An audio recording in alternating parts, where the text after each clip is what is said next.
నేను పవన్.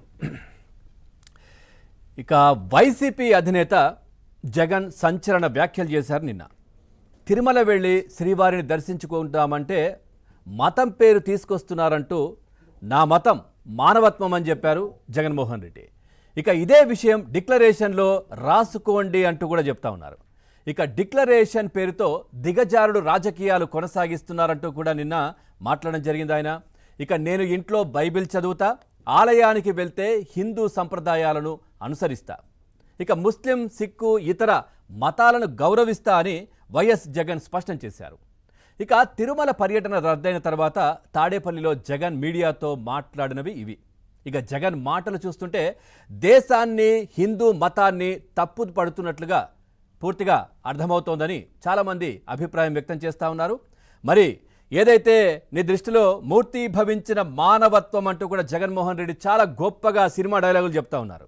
అంటే మూర్తి భవించిన మానవత్వం అంటే దళితుల్ని చంపి డోర్ డెలివరీ చేసి వారితో చట్టాపట్టాలు వేసుకొని తిరగడమా?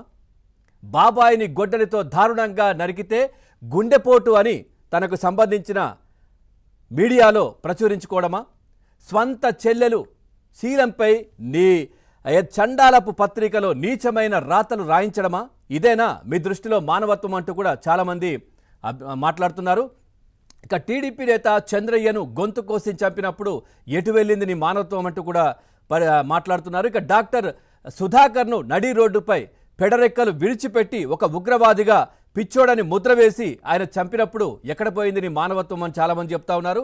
ఇక సొంత చెల్లి న్యాయం కోసం పక్క రాష్ట్రానికి, ఢిల్లీకి చక్కర్లు కొడతా ఉంటే ఒక ముఖ్యమంత్రి హోదాలో ఉన్న జగన్మోహన్ రెడ్డి అప్పుడు ఆమెకు న్యాయమే చేయలేదు.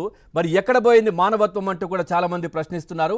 ఓటమి తర్వాత మానవత్వం విలువలు ఇప్పుడు గుర్తొచ్చాయా అంటూ కూడా చాలామంది మాట్లాడుతున్నారు. అదేవిధంగా కోడికత్తి సీను, జనపూడి సీను 5 సంవత్సరాలు జైల్లో జగన్మోహన్ రెడ్డి కోసం ఉన్నప్పుడు కనీసం జగన్మోహన్ రెడ్డి కోర్టుకు అటెండ్ అయి జరిగిన విషయాన్ని చెబితే దానికి ఆయనకు బెయిల్ వచ్చేది. మరి అలా బెయిల్ రానివ్వకుండా జైలు ఏదైతే కోర్టుకు అటెండ్ కాకుండా ఉన్న జగన్మోహన్ రెడ్డి నీవా మానవత్వం గురించి మాట్లాడేది అంటూ కూడా ఇప్పుడు అందరూ ప్రశ్నిస్తున్నటువంటి పరిస్థితులు కనిపిస్తూ ఉన్నాయి.